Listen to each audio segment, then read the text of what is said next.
Hi friends, Padmas mini കിച്ചണിലേക്ക് എല്ലാവർക്കും സ്വാഗതം. ഇന്ന് 4 മിനിറ്റിൽ തയ്യാറാക്കിയെടുക്കാവുന്ന വളരെ സ്വാദിഷ്ടമായ ഒരു ഡെസേർട്ടിൻ്റെ റെസിപ്പിയാണ് കാണിക്കുന്നത്. കുട്ടികൾക്ക് ഏറെ ഇഷ്ടപ്പെടുന്ന ഒരു ഡെസേർട്ടാണിത്. ഇതിൻ്റെ റെസിപ്പി എങ്ങനെയാണെന്ന് നോക്കാം. ഞാൻ ഇതിനു വേണ്ടി സ്വീറ്റ് ബ്രെഡിൻ്റെ 4 ബ്രെഡ് സ്ലൈസ് എടുത്തിട്ടുണ്ട്. ഓരോന്നും ഇതുപോലെ 4 പീസുകളായി കട്ട് ചെയ്തൊരു പാത്രത്തിലേക്ക് മാറ്റി വയ്ക്കാം.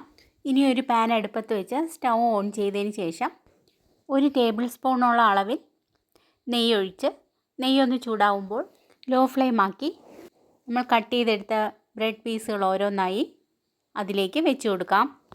ബ്രെഡിൻ്റെ ഒരു സൈഡ് ചെറുതായി ഒന്ന് മുരിഞ്ഞു വരുമ്പോൾ നമുക്കെല്ലാം ഇതുപോലെ തിരിച്ചിട്ട് കൊടുക്കാം. കൂടുതൽ അങ്ങ് കരിഞ്ഞു പോകാതെ നോക്കണം. ചെറിയൊരു ഗോൾഡൻ ബ്രൗൺ ആയാൽ മതി.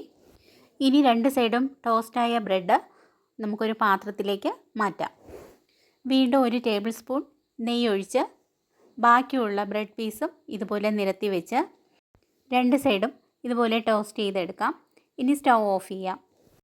ബ്രെഡ് പീസെല്ലാം മൊരിച്ചെടുത്തിട്ടുണ്ട്. വീണ്ടും സ്റ്റൗ ഓൺ ചെയ്തതിന് ശേഷം ആ പാനിൽ തന്നെ 1/2 ലിറ്റർ പാൽ ഒഴിച്ചു കൊടുക്കാം. ആദ്യം പാൽ ഹൈ ഫ്ലെയിമിലിട്ട് തിളപ്പിക്കുക. തിളച്ചതിന് ശേഷം മീഡിയം ഫ്ലെയിം ആക്കാം. പാൽ തിളച്ച് പൊങ്ങിപ്പോകാതിരിക്കാൻ പ്രത്യേകം ശ്രദ്ധിക്കുക.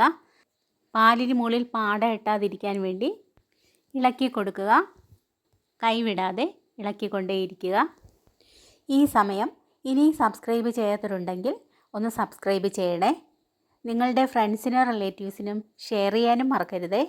പാൽ നന്നായി തിളച്ചിട്ടുണ്ട്. ഇനി ഇതിലേക്ക് ഒരു 1/4 കപ്പ് പഞ്ചസാര ആഡ് ചെയ്യാം. പഞ്ചസാര ആഡ് ചെയ്തതിന് ശേഷം നന്നായി ഇളക്കി യോജിപ്പിക്കാം. ഇനി നമുക്ക് ലോ ഫ്ലെയിം ആക്കി കൊടുക്കാം.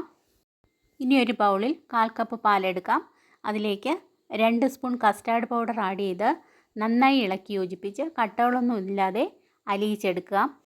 ഈ കസ്റ്റാർഡ് പൗഡർ ചേർത്ത പാൽ നമുക്കിനി തിളച്ച പാലിലേക്ക് ഒഴിച്ചു കൊടുക്കാം. നന്നായി ഇളക്കി യോജിപ്പിക്കാം.